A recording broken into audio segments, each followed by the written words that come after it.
Okay, let's start with Mangalacharan.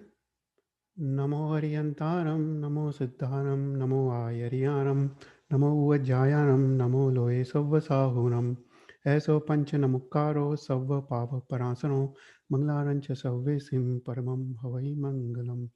राग द्वेष विजेतारं ज्ञातारं विश्ववस्तुना सक्र पूज्य गिरामेशं तीर्थे संश्रुतिमानहे पन्नगे च सुरेन्द्रे च कौशिके पादसंस्कृशि निर्विशेष मनस्काय श्रीवीरस्वामिने नमः सुधासोदर वाग्योष्णा निर्मलीकृत दिन्मुग मृगलक्ष्मा तमसान्ते शांतिनाथ जिनस्तुव.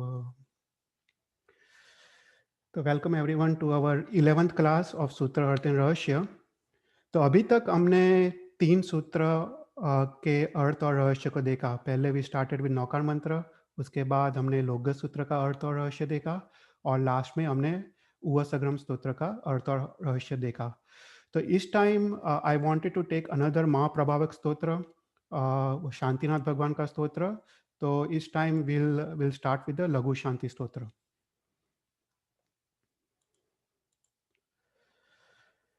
तो लघु शांति स्तोत्र वो अपने 16वें तीर्थंकर श्री शांतिनाथ भगवान की वो स्तवना है, और इसका दूसरा नाम शांति स्तव भी रखा गया है. तो ये स्तोत्र के पीछे एक अद्भुत और एक बड़ा सा इतिहास है. वीर संवत, वीर निर्वाण के लगभग 700 साल के बाद की ये बात की ये घटना है. तब आचार्य मान देव सूरी करके हो गए. तो उस समय आई थिंक आज से क्लोज टू 1800 ईयर्स पहले ये स्तोत्र की रचना की है. तो फर्स्ट लेट्स सी कि ये स्तोत्र की रचना कैसे हुई है और ये स्तोत्र की रचना क्यों हुई है. तो वीर निर्वाण से लगभग 700 साल के बाद एक सांग भरी करके नगरी थी, महानगरी थी, और उसमें शाकिनी नाम की व्यंतर देवी ने उपद्रव किया, और इसके कारण पूरे नगर में मरकी नाम का महारोग फैलने लगा, और श्री संघ के काफी लोग उसमें मरने लगे. सो संघ की ये हालत से चिंतातुर कुछ अग्रणी श्रावक ने शासन देव और शासन देवियों की उन्होंने आराधना की, और इसके कारण शासन देव प्रत्यक्ष हुए. और शासन देव ने बोला कि राजस्थान में नाडोल गांव में परम विद्वान, परम तपस्वी, निर्मल ब्रह्मचारी, परोपकार निष्ठ भगवान महावीर के 19वीं पाठ पे विराजमान तपागच गच्छातिपति पूज्य मानदेव सूरी विराजमान है. और ये मानदेव सूरी का के पाद प्रक्षाल का जल अगर पूरे संघ में छांटा जाए तो इससे उपद्रव की शांति होगी. तो शासन देव की ये बात सुन के संघ के अग्रणी श्रावक वो नाडोल पहुंचे. वहां पे पूज्य मानदेव सूरी वो ध्यान में मग्न थे. संघ के लोगों ने गुरुजी को वंदन किया और वहां पे वो खड़े रहे. जब उनकी ध्यान दशा पूर्ण हुई तब श्री संघ के विवेकी श्रावक ने सूरी जी को सांग भरी नगरी की स्थिति से वाकिफ कराया और आचार्य श्री को सांग भरी नगरी में पधारने की विनंती की. परंतु कुछ प्रतिकूलता के कारण पूज्य श्री स्वयं वह जा पाए ऐसा पॉसिबल नहीं था. तो श्री संघ के प्रति अखूट वात्सल्य भाव के कारण उन्होंने तुरंत तुरंत ही ध्यान में जागे शांति स्तव की रचना की, और उन्होंने अपने पाद प्रक्षा का जल और ये शांति स्तव स्तोत्र श्री संघ को अर्पण किया. श्रावक ने ये जल लेके वो लोग वापस वो सांग भरी नगरी में गए और अन्य जल के साथ मिला के वो पूरे गांव में उसको छांटा गया और पूरे गांव में शांति स्तव का पाठ शुरू किया. और कुछ ही दिनों के बाद इसके प्रभाव से ये उपद्रव, मरकी नाम के उपद्रव का क्षय हुआ और पूरे गांव में सर्वत्र शांति फैल गई. तो this is a brief history की लघु शांति की रचना कैसे हुई थी. और फिर इसके बाद जब लघु शांति की रचना हुई तो इस स्तोत्र के अचिंत्य प्रभाव को देख के और फिर श्री संघ की शांति के लिए कुछ गीतार्थ गुरु भगवंतों ने उसको रोज दिवसीय प्रतिक्रमण के अंत में उसको समावेश किया. तो ये लघु शांति स्तोत्र या शांति स्तव अपने 16वें तीर्थंकर श्री शांतिनाथ भगवान की स्तुति है, और उनके प्रति परम प्रीति भाव और परम भक्ति भाव धराने वाली जो शासन देवी है उसका नाम शांति देवी है, उसकी भी स्तवना की गई है. तो यहाँ पे जो शांति देवी है उसके 2 स्वरूप है, एक है जया देवी और दूसरा है विजया देवी. तो यहाँ पे लघु शांति स्तोत्र में विजया देवी की स्तवना की गई है. तो ये स्तोत्र लघु शांति स्तोत्र या शांति स्तव, उसका शांति स्तव उसका ओरिजिनल नाम है, और क्योंकि वो पंच प्रतिक्रमण में जो बृहद शांति स्तोत्र आता है वो बड़ा स्तोत्र है, और उसकी अपेक्षा से ये स्तोत्र छोटा है, इसलिए उसको लघु शांति स्तोत्र भी कहा जाता है। तो इस स्तोत्र पे हर्ष कीर्ति सूर्य महाराज साहब ने विक्रम संवत 1628 में उसकी टीका की रचना की है। उसके बाद सिद्ध चंद्र गनी ने 1658 में, और उसके बाद धर्म प्रमोद गनी ने 1690 में इस पे संस्कृत में टीका की रचना की गई है। तो ये 3 टीकाओं के आधार पर भद्रंकर सूर्य महाराज साहब ने उस पे गुजराती अनुवाद किया है, और ये गुजराती अनुवाद का आधार लेके मैं इस स्तोत्र का मैं रहस्य और मैं इसका विवेचन मैं आज प्रस्तुत करता हूँ। तो ये लघु शांति स्तोत्र है, शांति स्तव, वो आर्या नाम के छंद से अलंकृत है। मतलब जो उसका जो राग है वो आर्या नाम का राग है, और उसमें 19 गाथा है, और ये 19 गाथाओं को 5 विभागों में विभाजित किया गया है। तो इसमें जो पहली गाथा है उसमें मंगलाचरण है, इसमें शांतिनाथ भगवान का नाम स्मरण करके मंगलाचरण किया है। फिर उसके बाद जो दूसरी 5 गाथा है, जो गाथा नंबर 2 to 6, उसको पंचरत्न स्तुति कहा जाता है। तो ये जो पंचरत्न स्तुति है उसमें शांतिनाथ भगवान के 16 विशेषणों के साथ उनकी स्तवना की गई है। फिर उसके बाद जो दूसरी 9 गाथा है, गाथा नंबर 7 to 15, उसको नवरत्न माला कहा जाता है, और इसमें विजया देवी की स्तुति और स्तवना की गई है। और उसके बाद गाथा नंबर 16 एंड 17, उसमें मानदेव सूर्य ने यह स्तवन रचने का प्रयोजन क्या है, ये स्तवन का संबंध क्या है, उसका निर्देश किया है। और लास्ट 2 गाथा में भगवान की भक्ति का फल क्या है, भगवान की भक्ति हमको कैसे करनी चाहिए, और जिन शासन कितना महान है और जिन शासन कितना महत्वपूर्ण है उसका निर्देश किया है। तो जो पहली गाथा है वो मंगलाचरण है। तो कोई भी स्तोत्र हम जब स्टार्ट करते हैं, या कोई भी शास्त्र या कोई भी ग्रंथ, उसमें पहले उसमें मंगलाचरण होता है। जैसे हमने ओसगम स्तोत्र में देखा कि पहले ही पद में पार्श्वनाथ भगवान का नाम स्मरण करके उसमें उसका मंगलाचरण किया है। उसी तरह शांति ये लघु शांति स्तोत्र में भी शांतिनाथ भगवान का नाम स्मरण करके ही पहले ही मंगलाचरण किया है। ये मंगलाचरण से सभी अशुभ कर्म, सभी विघ्नों और अंतराय कर्म का नाश होता है। और उसके बाद ये पहले पहले गाथा में अनुबंध चतुष्टय है। तो अनुबंध चतुष्टय क्या है? तो अनुबंध चतुष्टय में 4 चीज का निर्देश होता है। इसमें पहला है प्रयोजन, ये स्तोत्र क्यों रचा गया है, ये स्तोत्र रचने के पीछे प्रयोजन क्या है, उसका निर्देश है। दूसरा है विषय, ये स्तोत्र में कौन से विषय का प्रतिपादन किया है। फिर थर्ड है अधिकारी, ये स्तोत्र कौन पढ़ सकता है, तो अधिकारी बताया है। और लास्ट है संबंध, ये स्तोत्र कोई और स्तोत्र के साथ कोई संबंध धराता है, या कोई और शास्त्र के साथ संबंध धराता है, या ये स्तोत्र की रचना अपनी मति कल्पना से की गई है।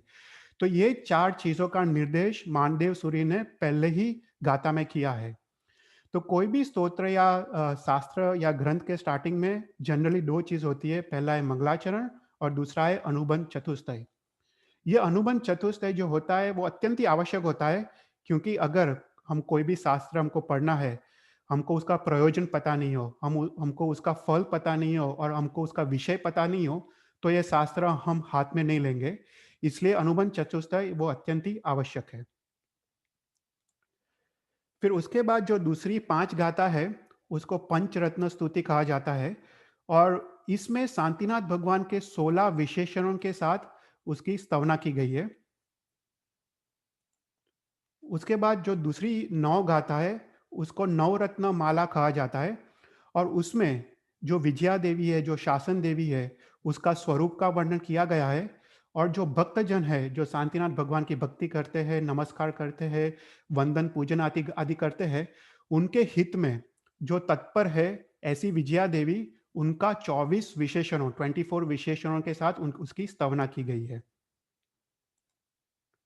और उसके बाद जो गाथा नंबर 16 और 17 है उसमें मानदेव सूरी ने इसमें संबंध और प्रयोजन का निर्देश किया है।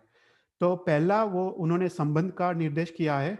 उन्होंने बोला है कि ये स्तोत्र की रचना उन्होंने अपने मति कल्पना से की नहीं है, पर पूर्वाचार्यों ने जो भी मंत्र लिखे हैं वो मंत्र का मात्र उपयोग इस स्तवना में किया गया है, अर्थात ये स्तवन की रचना उन्होंने अपने पूर्वाचार्यों के अनुग्रह से ही की गई है। उसके बाद इसका प्रयोजन क्या है, उसका निर्देश क्या है? तो 16वीं गाथा में बताया है कि जो भी भक्तजन इस लघु शांति स्तोत्र का पाठ करते हैं, उसको भौतिक क्षेत्र में उसको सभी भय का निवारण होता है और जीवन में शांति की प्राप्ति होती है। और ये स्तोत्र पढ़ने से दोनों भौतिक सुख और आध्यात्मिक सुख और अंत में परम पद की प्राप्ति होती है। और 17 गाथा में मानदेव सूरी ने अपना नामोल्लेख करके बताया है कि मैं इस स्तवन की रचना करता हूँ और इस स्तवन की रचना द्वारा मेरे भी जीवन में सुख और शांति की प्राप्ति हो। और लास्ट 2 गाथा उसमें भगवान की भक्ति है, भगवान की भक्ति हम क्यों करते हैं वो बताया है और जैन शासन का महत्व क्या है उसका निर्देश किया गया है। तो अभी हम will start with the Laghu Shanti स्तोत्र मीनिंग। तो जो पहली गाथा है वो एक अद्भुत गाथा है, वो काफ़ी डीप गाथा है, तो इसका अर्थ तुम शांति से सुनना। तो पहली गाथा है शांतिम शांति निशांतम शांतम शांता शिवम नमस्कृत्य स्तोतु शांति निमित्तम मंत्र प्रदय शांते स्तोमी। तो ये गाथा में 6 बार शांति शब्द आता है और हर एक शांति शब्द का अर्थ अलग है। तो इसलिए ये गाथा समझने के लिए डिफिकल्ट है, पर इसको तुम ध्यान से सुनना तो इस गाथा का अर्थ समझ आ जाएगा। तो शांतिम शांति निशांतम, तो इसमें जो पहला शांतिम शब्द है वो 16वें तीर्थपति श्री शांतिनाथ भगवान का सूचक है। तो शांतिनाथ भगवान कैसे है? तो शांतिनाथ भगवान वो शांति स्वरूप है, वो शांति वाले हैं और शांति करने में समर्थ है। तो अपने इस अवसरपिनी काल में 3 तीर्थंकर भगवान हो गए जो चक्रवर्ती भी थे। वो है शांतिनाथ, फिर उसके बाद कुंतुनाथ और उसके बाद अरनाथ। जब शांतिनाथ भगवान जब माता के गर्भ में आए, तब उस समय पूरे विश्व में मर्की नाम का रोग फैला हुआ था। जैसे आज कोरोना फैला हुआ है, उसी तरह उस समय भी मर्की नाम का रोग फैला हुआ था। और जब शांतिनाथ भगवान माता के गर्भ में आए, तब ये उपद्रव शांत हुआ और उसके कारण उनका नाम शांतिनाथ रखा गया। अर्थात शांतिनाथ भगवान का जो नाम है वो उनके गुणों के अनुरूप है। तो पहला शांतिम शब्द का अर्थ है सोलमेर तीर्थंकर श्री शांतिनाथ भगवान। फिर उसके बाद मानदेव सूरी ने शांतिनाथ भगवान को 3 विशेषणों द्वारा उनको उनको उनकी व्याख्या की है। तो पहला विशेषण है शांतिम निशांतम, दूसरा विशेषण है शांतम और थर्ड विशेषण है शांता शिवम। ओके, तो इन 3 विशेषणों के साथ मानदेव सूरी ने शांतिनाथ भगवान को उनकी व्याख्या की है और उसके बाद उनको नमस्कार करके उसका मंगलाचरण किया है। तो पहला विशेषण है शांति निशांतम। तो शांति निशांतम के 2 अर्थ है। पहला अर्थ है जो शांतिनाथ भगवान की जो शासन देवी है उसका नाम शांति देवी है। और निशांतम अर्थात आश्रय स्थान या निवास या गृह या रहने का स्थान, तो उसको निशांतम बोलते हैं। तो शांति निशांतम अर्थात शांति देवी के आश्रय स्थान, अर्थात शांतिनाथ भगवान शांति देवी के आश्रय स्थान है, अर्थात शांति देवी उनके चरणों में रहती है, उनके चरणों में निवास करती है। तो यह पहला अर्थ हुआ शांति निशांतम का। दूसरा अर्थ है शांति शांति के धाम रूप, अर्थात विषय और विकार के रहित अवस्था। तो शांतिनाथ भगवान कैसे है?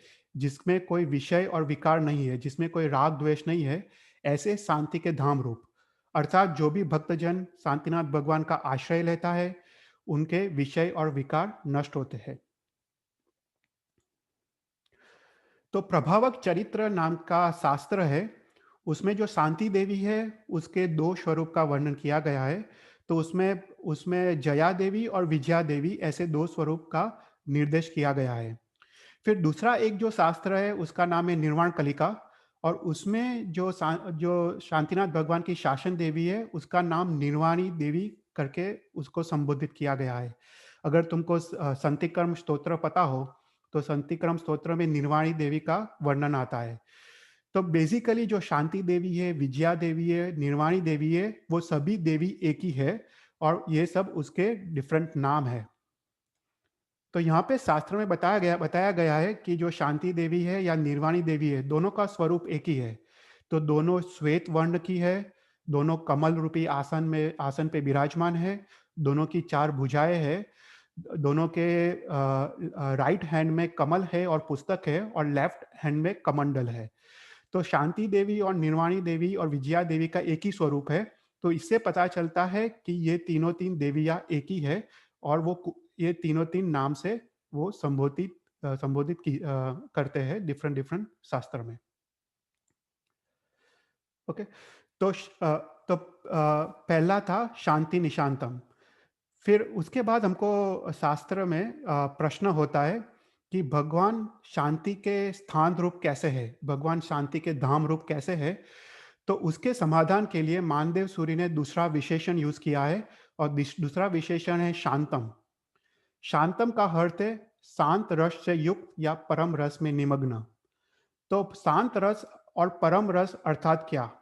तो शास्त्र में बताया गया है कि शांत रस और परम रस एक ऐसी अवस्था है जिसमें कोई दुख नहीं है, कोई सुख नहीं है, कोई चिंता नहीं है, कोई राग या द्वेष नहीं है, कोई भी प्रकार की इच्छा नहीं है, कोई भी कषाय नहीं है और परम उदासीन भाव, परम परम आनंदमय अवस्था उसको शांत रस कहते हैं। तो शांत रस जब हम देहरासर जाते हैं, जब जब हम तीर्थंकर परमात्मा की मूर्ति देखते हैं, तो सभी तीर्थंकर परमात्मा की मूर्ति ये शांत रस या प्रशम रस में निमग्न होती है और हमको ये शांत रस अर्थात उसकी वितराग दशा का हमको अनुभव करना चाहिए।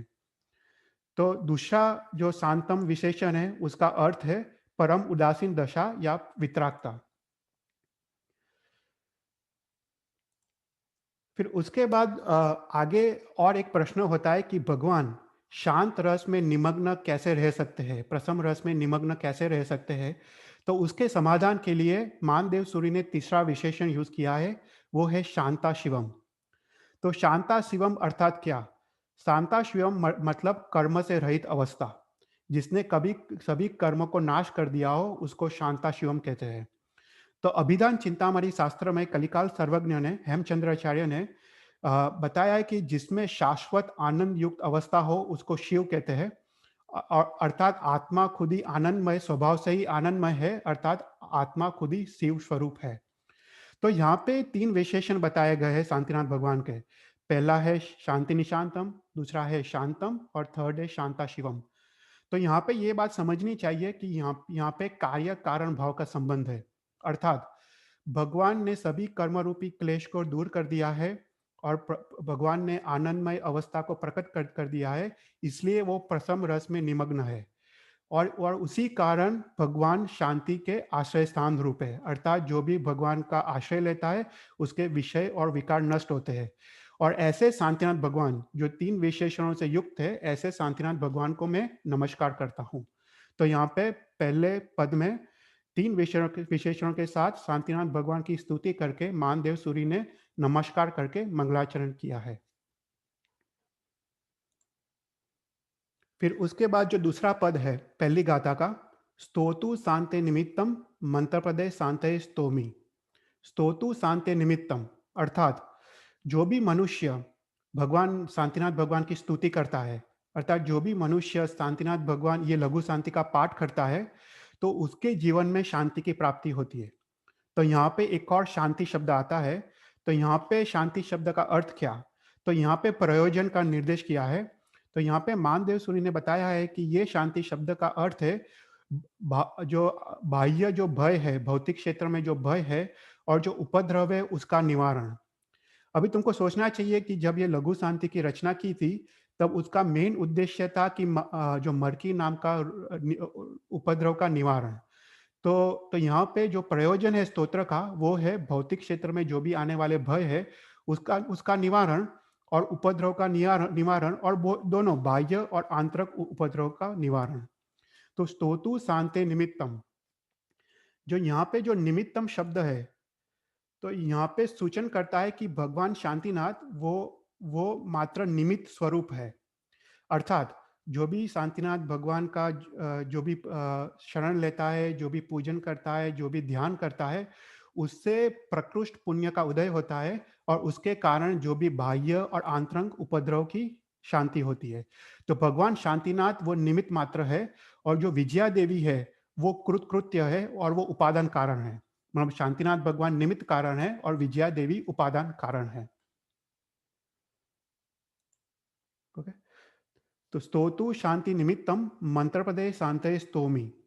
तो इस कारण सर यहाँ पे मानदेव सूरी बोल रहे हैं कि इस कारण सर मैं मंत्र पदों द्वारा ये स्तवन, ये स्तुति की रचना करता हूँ। मंत्र पदे शांतये स्तोमी मतलब इस कारण सर मैं मंत्र पदों द्वारा मैं ये स्तुति की रचना करता हूँ। तो ये हुआ पहले गाथा का अर्थ। तो यहाँ पे पहले गाथा में जस्ट टू रिवाइज, इसमें 3 विशेषण है। पहला है जो शांति देवी के आश्रय स्थान रूप या शांति के धाम रूप। दूसरा अर्थ है, दूसरा विशेषण है भगवान शांतिनाथ वो शांत रस में निमग्न है या प्रसम रस में निमग्न है। और थर्ड विशेषण है कर्म से रहित अवस्था, कर्म से रहित आनंदमय अवस्था। तो यहाँ पे हमने हमने देखा था कि ये गाथा में राइट अनुबंध चतुष्टय का निर्देश है। तो अनुबंध चतुष्टय कैसे है? तो पहले पद में तो मंगलाचरण किया है, पर दूसरे पद में अनुबंध चतुष्टय का निर्देश किया है। तो पहला है ये स्तवन का प्रयोजन। तो ये स्तवन का प्रयोजन मानदेव सूरी ने बोला है कि शांति की प्राप्ति, अर्थात बाह्य और आंतरिक उपद्रव की शमन। फिर उसके बाद इसका विषय क्या है? इसका विषय है शांतिनाथ भगवान का स्तवन और विजया देवी का स्तवन। फिर उसका अधिकारी कौन है? अधिकारी मतलब जो शांति के इच्छुक है, जिसके जीवन में जिसको शांति चाहिए वो इस स्तवन का अधिकारी है। और जो मंत्र पद जो शब्द है उससे संबंध रचा गया है। अर्थात यहाँ पे मानदेव सूर्य लिख रहे हैं मंत्र पदे शांते स्तोमी, अर्थात कि ये मंत्रों पदों द्वारा मैं ये स्तवन की रचना करता हूँ। मतलब जो भी मंत्र पद जो शास्त्र में पूर्वाचार्यों ने लिखे गए हैं वो मंत्र पदों द्वारा ये मंत्र पदों का मात्र मैं उपयोग कर रहा हूँ। और ये स्तोत्र की रचना के पूर्वाचार्यों का ही अनुग्रह है ये स्तोत्र की रचना में। तो जस्ट टू रिवाइज, जो पहली गाथा है उसमें उसका एक बार हम भावार्थ देख लेते हैं कि 16वें तीर्थंकर श्री शांतिनाथ भगवान जो शांति देवी के आश्रय स्थान रूप है, जो शांति के धाम रूप है, जिसके आश्रय से हमारे विषय और विकार जो नष्ट हो जाते हैं, जो शांत रस प्रशम रस में निमग्न है और जिसने सभी कर्म रूपी क्लेश को क्षय किया हो, ऐसे शांतिनाथ भगवान को मैं नमस्कार करता हूँ। और जो भी मनुष्य इस स्तुति ये लघु शांति स्तोत्र को पढ़ता है उसके जीवन में शांति की प्राप्ति होती है, अर्थात सभी भय और उपद्रव शांत होते हैं। और इसी के कारण मैं मंत्रों पदों द्वारा ये स्तवन की रचना करता हूँ। तो that is the meaning of first paragraph. Okay, तुमको ये शायद ये रिवाइज करना पड़ेगा, पर once you revise it becomes very clear. Okay, उसके बाद सेकंड है ओम मिति निश्चिच वचसे नमो नमो भगवते अर्थे पूजाम शांति जिनाय जयवते यशस्विने स्वामिने दमिनाम। तो ओम इति निश्चित वचसे। तो ओम इति मतलब भगवान शांतिनाथ को यहाँ पे ओम शब्द द्वारा उसको संबोधित किया गया है। तो यहाँ पे हमको समझना चाहिए कि शास्त्र में लिखा है कि कोई भी तीर्थंकर परमात्मा, कोई भी अरिहंत परमात्मा वो ओम स्वरूप है।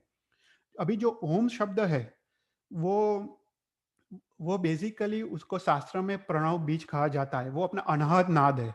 वो उसको उसका वो एक परम तत्व है और वो परमात्मा पद का वाचक है। अभी जो आर्य विद्यानुशासन करके शास्त्र है उसमें जो ओम शब्द है उसको पंच परमेष्टि का वाचक शब्द बताया है। मतलब ये सबको शायद पता होगा कि ओम शब्द का मीनिंग क्या है। वो 5 शब्द से बना है, अ प्लस आ प्लस उ प्लस म, राइट। तो पहला अ है अरिहंत, दूसरा अ है अशरीरी मतलब सिद्ध, थर्ड आ मतलब आचार्य, फोर्थ उ मतलब उपाध्याय और फिफ्थ म मतलब मुनि। तो ये पंच परमेष्टि का वाचक शब्द है, उसको ओम बोलते हैं। और सभी तीर्थंकर परमात्मा वो ओम स्वरूप है। तो ओम मिति, इति मतलब निर्धारित, मतलब शांतिनाथ भगवान को ओम के स्वरूप में निर्धारित किया है, उसका अर्थ है ओम इति। फिर उसके बाद है पहला विशेषण यहाँ पे यूज किया है वो है निश्चित वचसे। मतलब शांतिनाथ भगवान कैसे है? और शांतिनाथ भगवान निश्चित वचन वाले हैं। मतलब यहाँ पे शांतिनाथ भगवान का जो वचना अतिशय है, वाचना अतिशय का यहाँ पे उल्लेख किया गया है।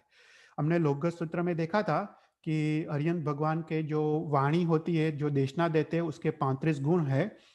तो आई रिक्वेस्ट एवरीवन टू वो लोकगत सूत्र का वापस एक बार रिवीजन कर ले, तो उसमें जो 35 अतिशय का तुमको पता चलेगा।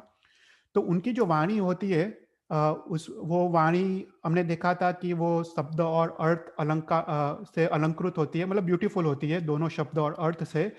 वो उनकी वाणी उदात होती है, उनकी वाणी निश्चित होती है, उनकी वाणी द्रव्य क्षेत्र कार भाव के अनुरूप होती है, और उनकी वाणी को कोई भी पराभव नहीं कर सकता। वो त्रिलोक में अबाधित होती है, मतलब कोई भी तीनों तीन काल में कोई भी उसका पराभव नहीं कर सकता। तो ऐसे निश्चित वचन वाले, ओके। तो शांतिनाथ भगवान कैसे है? तो पहला विशेषण है निश्चित वचन वाले, ऐसे शांतिनाथ भगवान है। फिर नमो नमो भगवते हरते पूजाम। तो नमो नमो भगवते हरते पूजाम, तो ऐसे पूजा के योग्य शांतिनाथ भगवान को मैं वारंवार नमस्कार करता हूँ। यहाँ पे 2 बार नमो नमः शब्द आता है, मतलब वारंवार नमस्कार करता हूँ। तो यहाँ पे हरते पूजाम मतलब पूजा के योग्य, मतलब शांतिनाथ भगवान का पूजा अतिशय का यहाँ पे वर्णन किया गया है। तो यहाँ पे एक सवाल आता है कि 2 बार क्यों? नमो नमः का प्रयोग 2 बार क्यों किया गया है? इससे कोई रिपीटेशन क्या या पुनरुक्ति का दोष लगता है या नहीं लगता है? तो यहाँ पे उसका समाधान दिया है कि पुनरुक्ति का दोष नहीं लगता है, क्योंकि यहाँ पे एक मंत्र गर्भित है। अगर तुम पहला पद वापस बोलो, ओम मिति निश्चित वचसे नमो नमः भगवते अर्थे पूजाम, तो ओम नमो नमः वो एक मंत्र हो गया। तो यहाँ पे ये पदों में एक मंत्र गर्भित है, वो शांतिनाथ भगवान का मंत्र है। हम आगे जाके देखेंगे कि कौन सा मंत्र गर्भित है, पर यहाँ पे एक मंत्र गर्भित है, इसलिए यहाँ पे रिपीटेशन का दोष नहीं लगता है। और दूसरी चीज यहाँ पे बताई गई है कि अगर कोई व्यक्ति हर्ष के कारण, आनंद के कारण कोई वर्ड को रिपीट करे तो पुनरुक्ति का दोष नहीं लगता है। फॉर एग्जाम्पल, अपने घर में अगर मेहमान आए आए तो हम उसको बोलते हैं आओ आओ पधारो, राइट। हम उसको 2 बार बोलते हैं आओ आओ, मतलब हम अपना हर्ष व्यक्त करते हैं, हम अपना आनंद व्यक्त करते हैं। तो उसी प्रकार मानदेव सूरी ने जब शांतिनाथ भगवान की स्तवन की रचना की होगी, तब उनको कितना हर्ष हुआ होगा और कितना उल्लास हुआ होगा कि उन्होंने बोला है कि मैं वारंवार शांतिनाथ भगवान को मैं नमस्कार करता हूं। ओके, नमो नमो भगवते अर्थे पूजाम। तो भगवते मतलब क्या? भगवते मतलब भगवान। और जो भगवान शब्द है, जो भग शब्द है, उसके एक्चुअली जब हम नमोत्तरम सूत्र देखेंगे उसके 6 अर्थ होते हैं, पर उसका जो एक अर्थ है भग मतलब ऐश्वर्य। ओके, जो भगवान होते हैं उसमें जो भग शब्द है उसका अर्थ है ऐश्वर्य। मतलब भगवान, शांतिनाथ भगवान का ऐश्वर्य सर्वश्रेष्ठ है। उनका जो 8 प्रतिहार्य है, 34 अतिशय से युक्त है, उसका उसका ऐश्वर्य उत्कृष्ट है और ज्ञानादि गुणों से युक्त। तो उसका उसका अर्थ है भगवान। और हरते पूजा मतलब पूजा के योग्य, मतलब तीनों तीन लोक में, ऊर्ध्वलोक, अधोलोक और मध्य लोक, तीनों तीन लोक में वो पूजित है।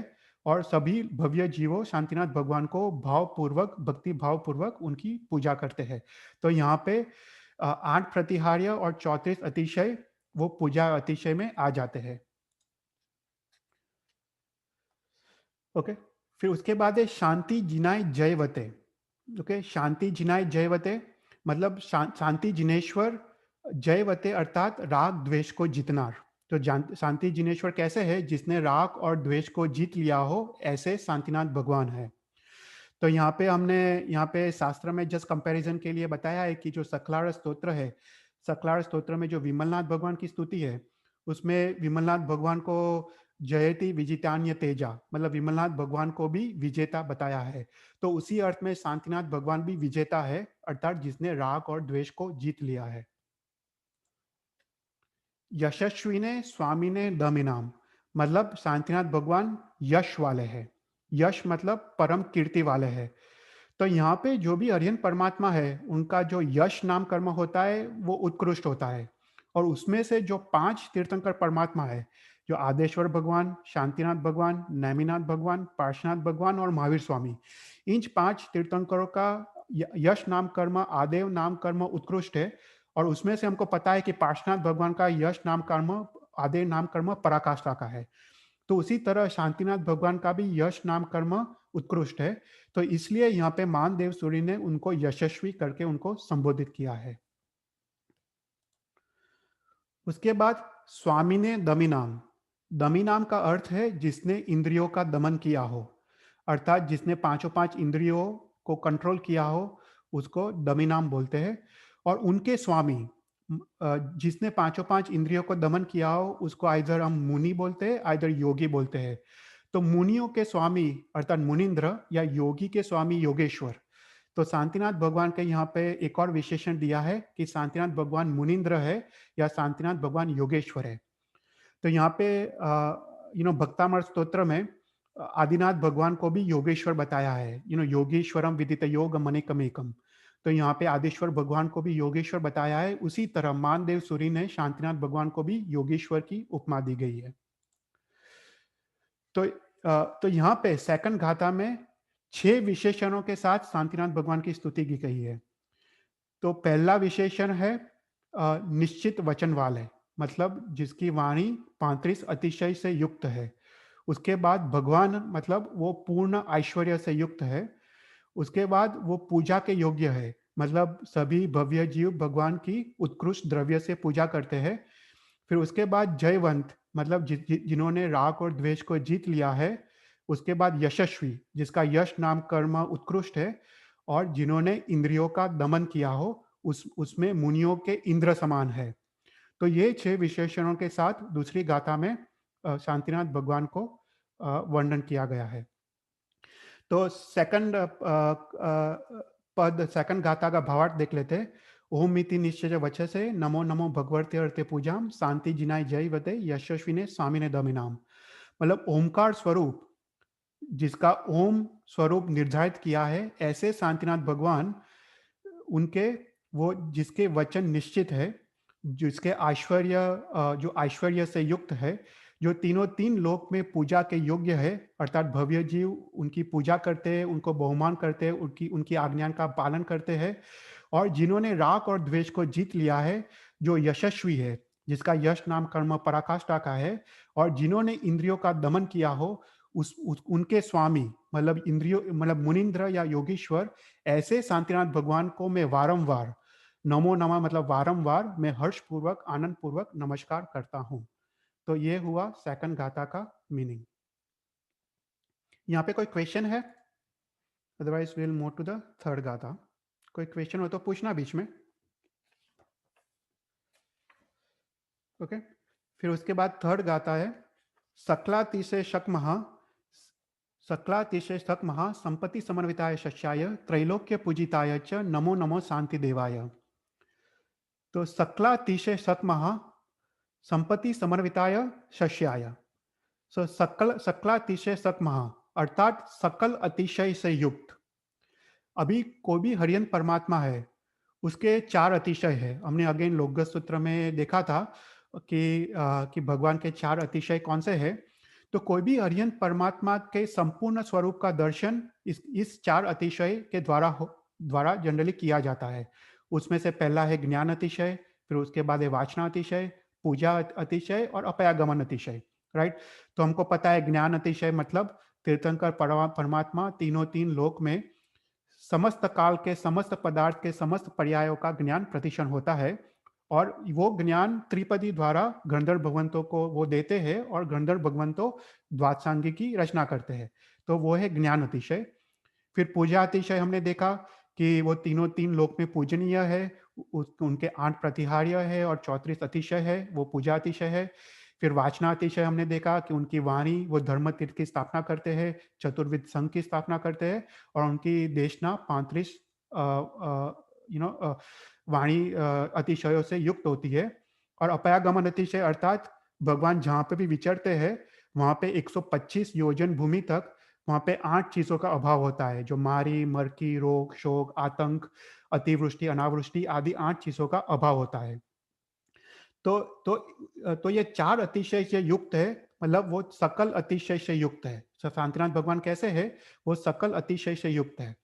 तो यहाँ पे एक चीज समझना चाहिए कि जो भगवान का जो बाह्य जो अतिशय है, जो बाह्य गुण वैभव है, और वो तो लोकोत्तर है, पर उनका जो आंतरंग गुण वैभव है, मतलब उनकी वितराग दशा, उनकी उनकी उदासीन दशा, वो भी लोकोत्तर है। पर जो आंतरंग गुण वैभव है, वो सभी जीव उसको देख नहीं पाते हैं। जो बाल जीव है, वो उनका उनकी वितरागता को वो देख नहीं पाते हैं। इसलिए वो बाह्य जो अतिशय है, उनको देख के वो समोसरण में आते हैं, उनके उनसे आकर्षित होके वो समोसरण में आते हैं, और समोसरण में आके वो भगवान की देशना सुनते हैं। और जो भी भव्य जीव है, जो भी योग्य जीव है, वो देशना सुन के उनको मिथ्यात्व मोहनीय कर्म का क्षय होता है, और उनको सम्यक दर्शन की प्राप्ति होती है, और वो आत्म कल्याण के मार्ग में आगे आगे निकलते हैं। तो जो अतिशय है, 8 प्रतिहार्य और 34 अतिशय, वो भगवान के पदस्थ और पिंडस्थ ध्यान का आलंबन है। ओके, हम कभी ध्यान की बात करेंगे फ्यूचर में, पर जो पदस्थ और पिंडस्थ ध्यान है, उसके लिए उत्कृष्ट एक आलंबन है। और उस आलंबन को लेके जो भी ध्यान करता है, उसके सभी बाह्य और आंतरिक आंतर विघ्न सभी नाश होते हैं। इसलिए यहाँ पे मानदेव सूरी ने सकल अतिशय का वर्णन किया है, अर्थात भगवान शांतिनाथ भगवान का यहाँ पे निर्देश किया है, क्योंकि इसकी ये ताकत है कि इसके ध्यान से हमारे सभी विघ्न का नष्ट होते हैं। ओके, तो यहाँ पे एक बार तुम लोकगत सूत्र देख लेना। तो लोकगत सूत्र में हमने ये सब डिटेल में देखा था कि 8 प्रतिहार्य कौन से है, सभी अतिशय कौन से है। हम ये सब इतना डिटेल में जाएंगे नहीं, पर it's better to go and revise, तो तुमको ये सूत्र का मीनिंग तुमको अच्छी तरह पता चले। ओके, तो उसके बाद है महासंपत्ति से युक्त, सक्लाति से सक महासंपत्ति समन्विताय सस्याय, मतलब भगवान कैसे है, महासंपत्ति मतलब महारुद्धि से युक्त है। तो विशेष आवश्यक भाष्य में इसका वर्णन किया है। तो विशेष आवश्यक भाष्य नाम के महाशास्त्र में 16 संपत्तियों का वर्णन किया है। उसमें हम ना एक बार संतिक्रम स्तोत्र देखेंगे, और संतिक्रम स्तोत्र में ये 16 विद्याओं का नाम आता है। हम ये विद्याओं का एकदम डिटेल में जब हम संतिक्रम स्तोत्र पढ़ेंगे तब हम देखेंगे। पर ये जो 16 विद्या है, उसमें काफी सारे विद्या औषधि है। उसमें जलो औषधि, सर्व औषधि, उससे उससे काफी काफी सारे पावर्स की प्राप्ति होती है, विद्याओं की प्राप्ति होती है। उसके बाद रजुमति ज्ञान, केवल ज्ञान, मनोपर ज्ञान, चौथ पूर्वधर, अरहंत, चक्रवर्ती, बलदेव, वासुदेव। तो ये सब 16 रुद्धियों का वर्णन किया गया है। और यहाँ पे लिखते हैं कि जो अरियंत परमात्मा की जो रुद्धि होती है, जो संपत्ति होती है, वो 16 संपत्ति से उत्कृष्ट होती है।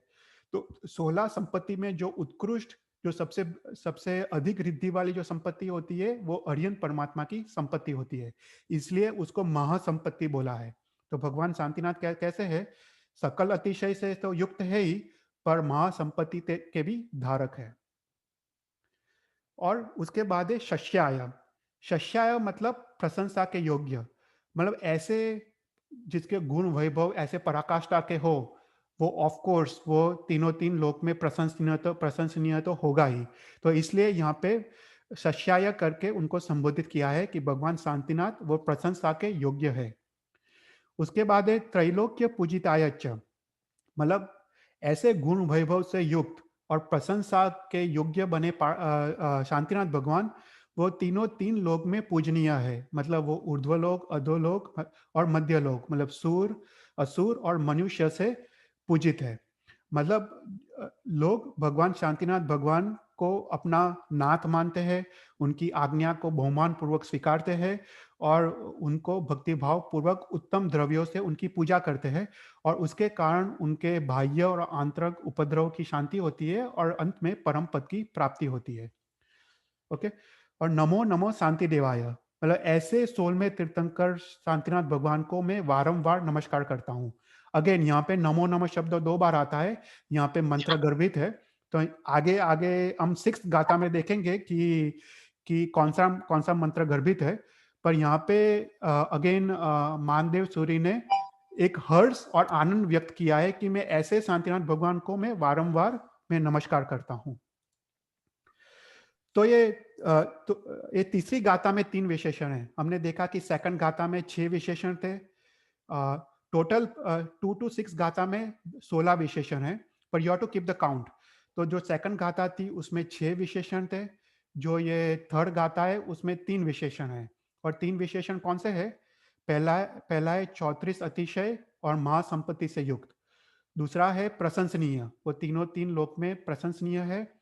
और त्रैलोक्य पूजिताय च, मतलब सूर असुर और मनुष्य से पूजित है। तो इन तीन विशेषणों के द्वारा शांतिनाथ भगवान की स्तुति की गई है। तो एक बार वापस थर्ड गाथा का भावार्थ देख लेते हैं। सकलातिशय सकमः संपत्ति समन्विताय सस्याय त्रैलोक्य पूजिताय च नमो नमः शांति देवाय। अर्थात सकल अतिशय से युक्त, महासंपत्ति से युक्त ऐसे शांतिनाथ भगवान जो तीनों तीन लोक में प्रशंसनीय है, तीनों तीन लोक में वो पूजनीय है, ऐसे शांतिनाथ भगवान को मैं वारंवार नमस्कार करता हूँ। ओके, तो ये हुआ थर्ड गाथा का भावार्थ। आज हम will go up till the fifth गाथा। ओके, और उसके बाद हम स्टॉप करेंगे। अभी है फोर्थ गाथा। फोर्थ गाथा है सर्वामर सुसमूह स्वामी का चंपुजिताय न जिताय भुवन जन पालनोद्वत्त तमाय सततम नमस्तस्मयी। ये गाथा एक अद्भुत गाथा है, मुझे ये गाथा काफी अच्छी लगी। तो सर्वामर सुसमूह, ओके, सर्वामर सुसमूह स्वामी का संपूजिताय न जिताय। तो सर्व जो देवगण है, जो सर्वदेव का समूह, मतलब करोड़ों देवता और उनके स्वामी मतलब इंद्र, मतलब और उनसे विशेष प्रकार से पूजित, मतलब सम्यक प्रकार से पूजित, मतलब शांतिनाथ भगवान कैसे है, करोड़ों जो देवगण हैं उनका सुंदर समूह है, उनके जो इंद्र है उनसे उनसे विशेष प्रकार से पूजित ऐसे शांतिनाथ भगवान है। तो जो भी असुर कुमार निकाय के जो देवता है भुवनपति के, फिर उसके बाद मध्यलोक में जो ज्योतिष, और उसके बाद व्यंतर व्यान व्यंतर निकाय के जो देवता है, और जो 12 वैमानिक लोक के जो देवता है उनके जो इंद्र है, जो करोड़ों देवता है उनके इंद्र, वो 64 इंद्र बोलते हैं, 64 इंद्रस। तो ये जो इंद्र है उनकी खुद की रुद्धि तो अपरंपार होती है, उनकी उनकी रुद्धि भी रुद्धि और समृद्धि के वो स्वामी होते हैं। पर ये जो इंद्र जो भगवान की जब रुद्धि और समृद्धि देखते हैं तो वो भी आश्चर्य पाते हैं, और वो भगवान को विशेष रूप से पूजा करते हैं और अपने आप को धन्य मानते हैं। तो ऐसे भक्ति भाव पूर्वक इंद्र भी भगवान की पूजा करते हैं। फिर उसके बाद है न जिताया। न जिताया मतलब भगवान कैसे है, किसी से परास्त नहीं हुए हैं, कोई भी उनको पराभव नहीं कर सकता है, ऐसे भगवान है। तो हमने देखा था कि शांतिनाथ भगवान तो जब स्वदेह थे तब वो चक्रवर्ती थे, और चक्रवर्ती होने के कारण उन्होंने 6 खंड जीत लिए थे, और वहां पे उनको कोई भी पराभव नहीं कर पाया था, और वो भरत क्षेत्र के वो स्वामी थे। पर यहाँ पे लिखते हैं कि जो शांतिनाथ भगवान है वो जो स्वदेह की जो विचरते थे वो बात तो दूर रहो, उनको तो 64 इंद्र मिलके भी उनको पराभव नहीं कर सकते। मतलब उनकी इतनी ताकत है कि अगर 64 के 64 इंद्र भी मिल जाए तभी भगवान को वो पराभव या परास्त नहीं कर सकते, ऐसे शक्तिमान है भगवान। अर्थात तुम अगर देखो महावीर स्वामी या पार्षद भगवान, तो संगम देव ने उपद्रव किया, मेघमाली ने उपद्रव किया, कमट ने उपद्रव किया, आदि देवताओं ने उपद्रव किया, पर भगवान महावीर या पार्श्वनाथ भगवान को कोई भी पराभव या चलित नहीं कर सका। उसी प्रकार शांतिनाथ भगवान को 64 इंद्र मिलके भी उसको पराभव नहीं कर सकते हैं।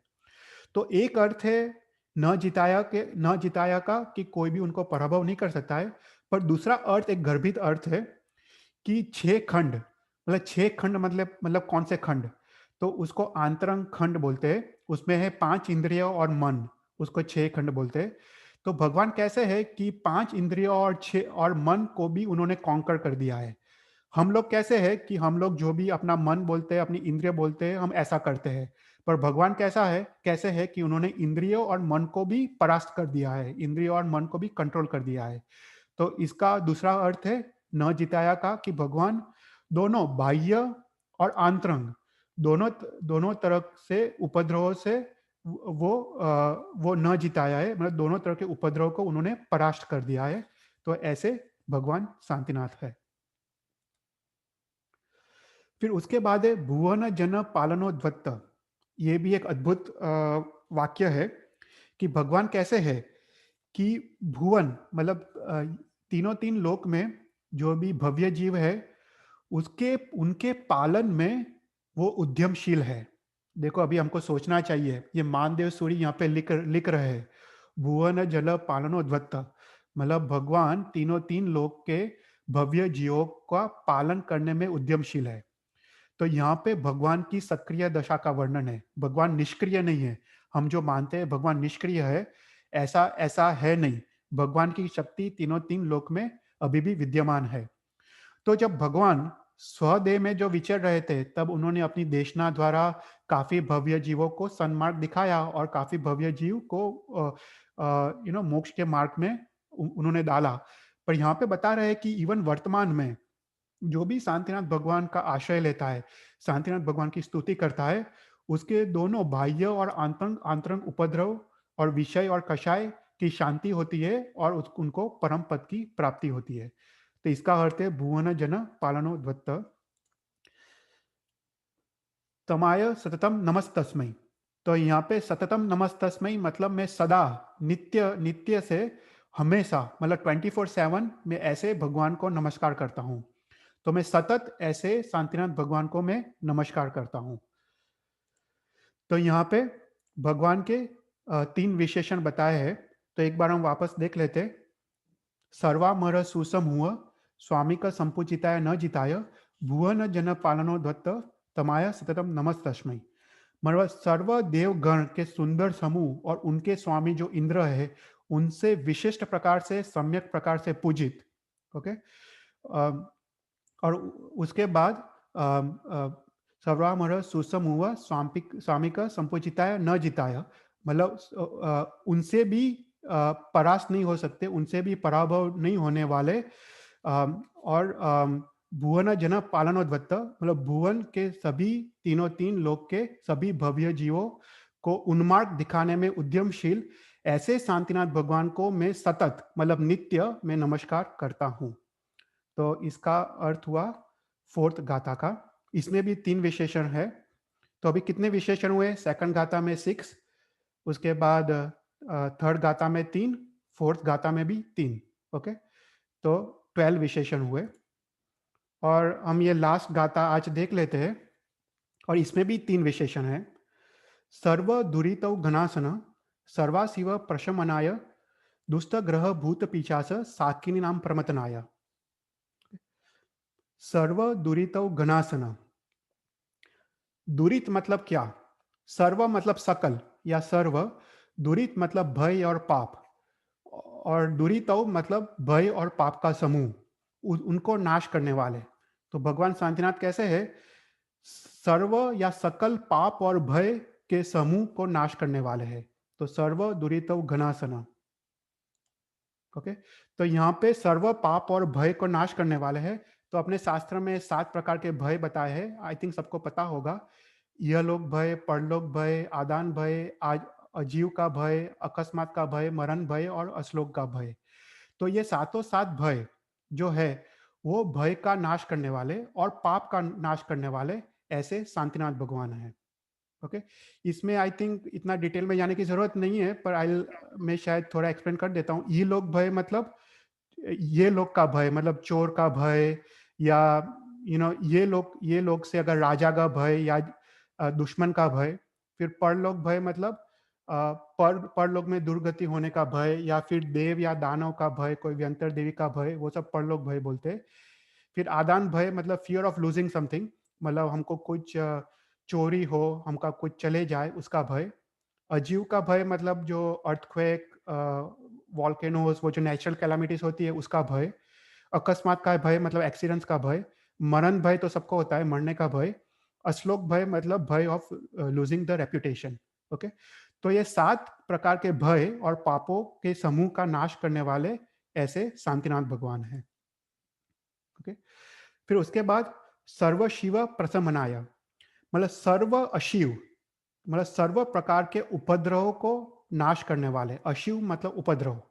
ओके, तो यहाँ पे अपने ओसर्गम स्तोत्र में जो उपद्रव का अर्थ देखा था, तो उसी अर्थ में यहाँ पे जो हमने देखा था उवसगरम पासम पासम वंदामि, राइट। उसमें जो उवसगरम मतलब उपद्रव को नाश करने वाले पार्श्वनाथ भगवान, राइट, या पार्श्वयक्ष। तो ऐसे ही उसी तरह यहाँ पे उपद्रव को नाश करने वाले शांतिनाथ भगवान, और यहाँ पे उपद्रव का सेम मीनिंग है। हमने जो उपसर्ग स्तोत्र में देखा था कि उपसर्ग के दो अर्थ है, एक है देवकृत, मनुष्यकृत और तिर्यंचकृत उपसर्ग, अर्थात जो देवताओं से जो उपसर्ग होते हैं, राइट, व्यंतर देवी, साकिनी, भूत प्रेत आदि के उपसर्ग। मनुष्य के उपसर्ग मतलब राजा का भय, चोर का भय। तिर्यंच उपसर्ग मतलब जो प्राणियों से उपसर्ग होता है, जैसे सांप, वाइल्ड एनिमल्स आदि का जो उपसर्ग होता है। तो ऐसे उपसर्गों को नाश करने वाले ऐसे शांतिनाथ भगवान हैं। यहाँ पे आई डोंट नो तुमको महासती दमयंती का स्टोरी पता है या नहीं, पर एक बार हम कभी शायद आगे जाके बात करेंगे। पर महासती दमयंती का स्टोरी बहुत फेमस है इसके बारे में, शांतिनाथ भगवान के बारे में। तो आई थिंक महासती दमयंती वो जंगल में लॉस्ट हो गई थी, और उसको ये सभी भय थे, जंगल में उसको चोर का भय था, डकैत का भय था, जंगली प्राणियों का भय था, वो सब भय उसको थे। और उन्होंने तुरंत ही शांतिनाथ भगवान का जाप और नाम स्मरण शुरू किया, और उसके सभी भय उसके टल गए। तो हम कभी ये महासती दमयंती का भी हम स्टोरी देखेंगे, उन्होंने शांतिनाथ भगवान की आराधना की थी जंगल में। और दूसरा जो उपसर्ग का अर्थ है, हमने देखा था वो सगम स्तोत्र में, कि असातावेदनीय कर्म का उदय, मतलब जो भी रोग बीमारी हमको आती है, विघ्न आते हैं, उसका उसकी उपशांति। तो उसका दूसरा उपद्रव का अर्थ है अशातावेदनीय कर्म का उदय। ओके। तो उसके बाद दुष्ट ग्रह भूत पिचास साकिनी नाम प्रमथनाय। तो दुष्ट ग्रह, राइट, तो दुष्ट ग्रह मतलब हम जब जन्म लेते हैं तब अपने जन्म के समय जो भी ग्रह है, जो भी स्थान में जो ग्रह है, वो शत्रु या मित्र का काम करता है। अगर ग्रह अशुभ हो तो वो वो शत्रु का काम करता है, और शुभ हो तो वो मित्र का काम करता है।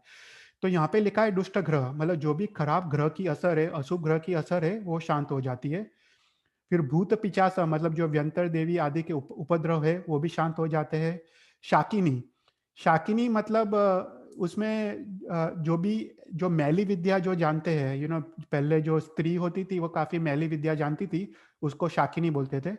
और ऐसे दुष्ट ग्रह भूत पिचास शाकिनी को नाश करने वाले ऐसे शांतिनाथ भगवान है। ओके।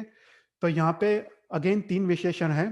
पहले है समग्र सर्व भय और पाप के समूह को नाश करने वाले, और सभी अशिव मतलब उपद्रव का शमन करने वाले, और दुष्ट ग्रह भूत पिचास और साकिनी के उपद्रव को नाश करने वाले। तो ऐसे शांतिनाथ भगवान को मैं नमस्कार करता हूँ। ओके। तो ये हुआ फिफ्थ गाथा। आई थिंक हम यहाँ पे स्टॉप करते हैं। और अगर किसी को कोई क्वेश्चन हो तो अभी पूछ सकते हैं, और next time will start with the sixth गाथा। Okay, thank you.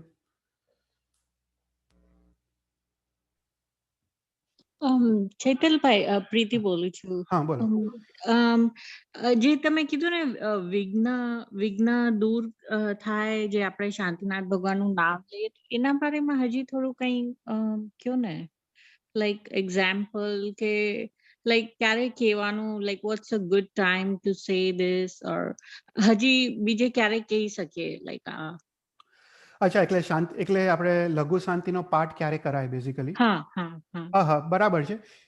એ છે લઘુ શાંતિનો પાઠ, જેવી રીતે આપણે ઓસગ્રમનો જે પાઠ છે ને, એવી રીતે જ હા લઘુ શાંતિનો પાઠ છે.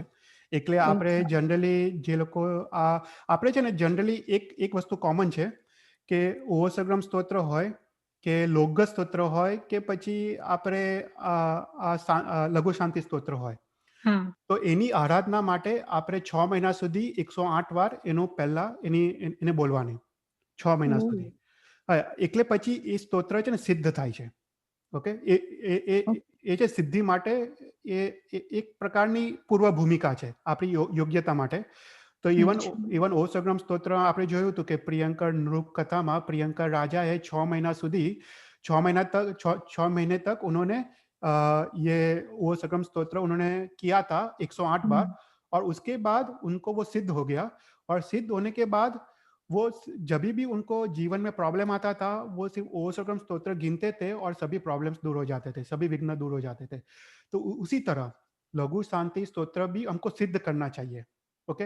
अभी लोकगस की बात थोड़ी अलग है। लोकगस के लिए तो जनरली हम लोग उपधान तब करते हैं। नौकार और लोकगस वो एक अलग कैटेगरी के सूत्र है, नौकार और लोकगस, क्योंकि नौकार और लोकगस हम लोग काउसर्क और ध्यान में यूज करते हैं। तो नौकार और लोकगस का महिमा और बड़ा है ये स्तोत्रों से। पर क्योंकि नौकार और लोकगस तो गणधर भगवंतों के रचना की है, राइट। तो उसकी महिमा तो और बड़ी है। तो नौकार और लोकगस को सिद्ध करने के लिए हमको उपदान तब करना चाहिए। पर ये ओसग्रम और लघु शांति स्तोत्र है, इवन संतिक्रम स्तोत्र है, उसको 6 महीने तक 108 बार तुम करो रोज, तो वो सिद्ध हो जाता है। और उसके बाद तुम रोज एक एक ही गिन सकते हो उसके बाद। तो उसका फिर प्रभाव तुमको, उसकी उसकी सिद्धि मिलेगी तुमको उसके बाद। पर अगर वो ओके। ना हो पाए, राइट, अगर 108 बार 6 महीने तक ना हो पाए, तो at least try to do 21 times या 27 टाइम्स। दैट ओ सग्रम यू कैन डू 27 टाइम्स, इसको लघु शांति को यू कैन डू 21 टाइम्स। तो या तो मतलब उससे भी तुमको वो सिद्धि तो प्राप्त होगी, पर मतलब दैट इज ऑल्सो मतलब अ मेथड कि ठीक है 108 बार नहीं हो पाए, then you can do little less count. पर वो ओके। 6 महीने तक अखंड रहना चाहिए। ठीक है, बीच में तुम तीन तीन दिन महीने के छोड़ दो, पर उसके बाद पूरे पूरे 6 महीने तक उसको अखंड उसको उसको करना चाहिए। और वो शांतिनाथ भगवान का फोटो रखना चाहिए, उसके बाद वो धूप दीप करना चाहिए, और उसके बाद ये स्तोत्र गिनना चाहिए। Okay, thank you. तो मतलब पर डे 108 टाइम्स? या पर डे।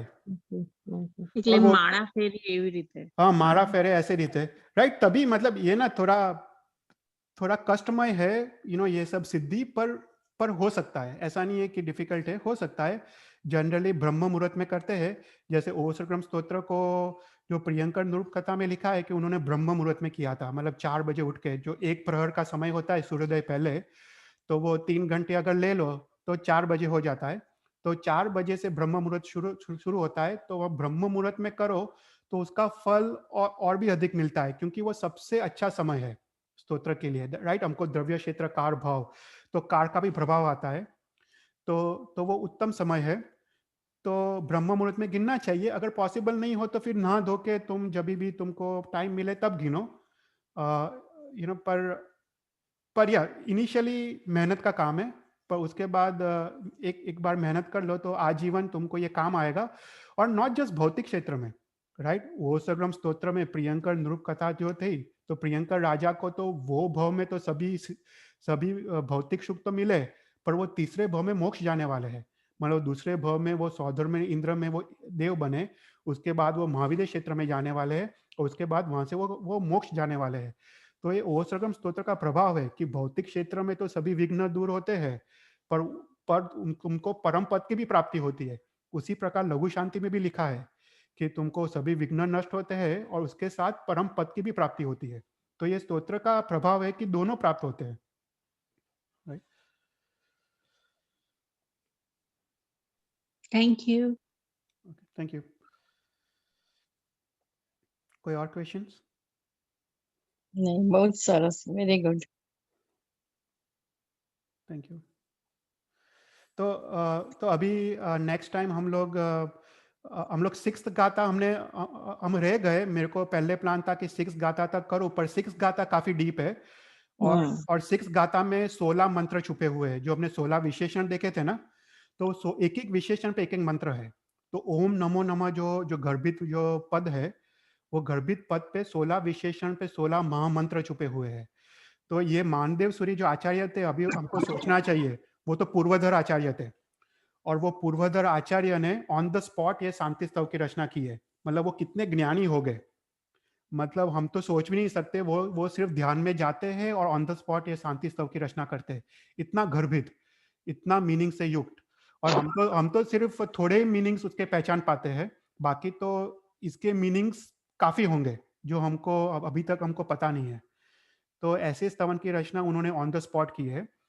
तो एक आचार्य महाराज साहब के प्रति भी अपना जो बहुमान भाव है, भक्ति भाव है, वो प्रकट होना चाहिए जब तुम ये स्तोत्र गिनो। तो मानदेव सूर्य को भी याद करके उनको नमस्कार करके ये स्तोत्र गिनना चाहिए, क्योंकि उनका बहुत बड़ा उपकार है हमारे पे, श्री संघ पे और जैन शासन पे। उनका बहुत बड़ा उपकार है।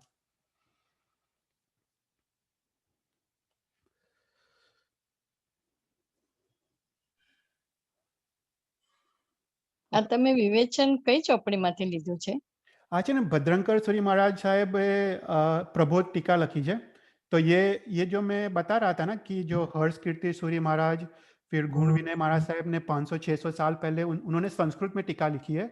फिर उसके बाद वो संस्कृत टीका तो हमको मुश्किल है, पर वो उसको एक्सप्लेन करते हुए भद्रंकर महाराज साहब ने उस पर गुजराती अनुवाद किया है, और वो गुजराती अनुवाद का मैंने उसका आधार लिया है, और भद्रंकर सूरी महाराज साहब का। तो उससे ऊपर से मैंने ये विवेचन प्रिपेयर किया है। ટીકા એટલે શું? ટીકા એટલે શું છે कि આપણે कोई भी शास्त्र होता है ना, तो उसको एक्सप्लेनेशन करने के लिए जो भी लिखा जाता है उसको टीका कहते हैं। ओके, जैसे सभी आगम है तो आगम की निरुक्ति होती है, आगम की चूर्णी होती है, तो वो सब उसको एक्सप्लेन करते हैं, राइट। तो ऐसे ही टीका भी होती है। तो ऐसे ये जो स्तोत्र है, जैसे लोक स्तोत्र पे टीकाएं है, ओवसर्गम स्तोत्र पे टीका, ऐसे जो मेन स्तोत्र पे ऐसी टीकाएं होती है, क्योंकि ये सब अर्थ बहुत गर्भित होते हैं। हम सिर्फ चौपड़ी से पढ़े, राइट, चौपड़ी में तो इतने अर्थ लिखे नहीं होते हैं। चौपड़ी में कुछ भी नहीं लिखा होता है। अगर तुम नॉर्मल चौपड़ी ले लो और पुस्तक ले लो और पहली गाथा का अर्थ पढ़ो, तुमको कुछ भी समझ नहीं आएगा। सभी शांति शब्द का अर्थ एक ही लिखा है, राइट। पर ऐसा है नहीं। तो इसके लिए तुमको ये जो टीकाएं है, और वो भी टीका भी 600 साल पहले लिखी है, मतलब ऐसा नहीं है कि अभी लिखी है। 600 साल पहले ये पूर्वाचार्यों ने ऐसे स्तोत्र पे टीकाएं रची है, और वो भी टीका भी बहुत बड़ी होती है, वो भी थाउजेंड्स ऑफ पेजेस की टीकाएं होती है एक स्तोत्र पे। और उसके बाद उसका अनुवाद अपने आचार्य महाराज साहब ने अपने गुजराती भाषा या हिंदी भाषा में किया होता है, तो वो हम पढ़ सकते हैं और उसका हम आधार ले सकते हैं। तो उसका जो डीप मीनिंग है, जो सही मीनिंग है, वो पता चले, बाकी तो पता नहीं चलेगा जो सही मीनिंग है स्तोत्र का। કઈ લેંગ્વેજમાં હોય ટીકા? એટલે જે ભગવાન એટલે છે ને, मतलब मोस्टली सभी टीका संस्कृत में होती है, कभी कोई टीका प्राकृत में भी होती है। जैसे भद्रबाहु स्वामी ने जो भी टीकाएं रची है तो काफी प्राकृत में भी है। तो जो भी आगम थे ना, तो आगम पे जो भी टीकाएं रची है, जैसे आवश्यक निरुक्ति और वो सब टीकाएं है। निरुक्ति मतलब एक प्रकार की टीका, तो वो सब संस्कृत में है, काफी प्राकृत में भी है। पर अभी के जो लास्ट 600, 700, 800 साल के आचार्य हो गए, वो सभी संस्कृत में रचते थे। जैसे कलिकाल स्वरम ने हेमचंद्राचार्य, वो सब संस्कृत में रचा है। हरिभद्र सूरी महाराज साहब जो 150 साल पहले हो गए, उन्होंने भी संस्कृत में रचा है, क्योंकि उस समय संस्कृत मोर प्रेवलेंट था, प्राकृत ऑलमोस्ट चला गया था। तो मोस्ट ऑफ सभी टीकाएं संस्कृत में है, और उससे पहले की टीकाएं सभी प्राकृत में थी। जो आगम पे तो टीका है ना, वो सब प्राकृत में थी। पर जो ये सब जो टीकाएं है, वो सब संस्कृत में है। और फिर उसके बाद उसका गुजराती अनुवाद अपने आचार्य महाराज साहब करते हैं।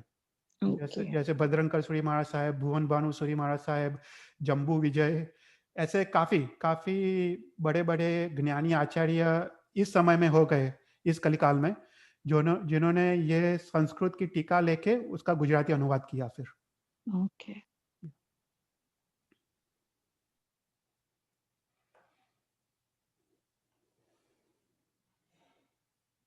ओके, कोई और क्वेश्चन? ओके, तो फिर एक नौकार गिन लेते हैं। नमो अरियंतारम, नमो सिद्धारम, नमो आयरियानम, नमो वज्जायानम, नमो लोहे सव्व साहूनम, ऐसो पंच नमुक्कारो सव्व पाव परासनो, मंगलारंच सव्य सिंह परमम हवै मंगलम। जीन आज्ञा विरुद्ध बुलायो तो मिच्छामि दुक्कडम। Thank you everyone. मिच्छामि दुक्कडम। Thank you. ખૂબ જ સરસ. Thank you.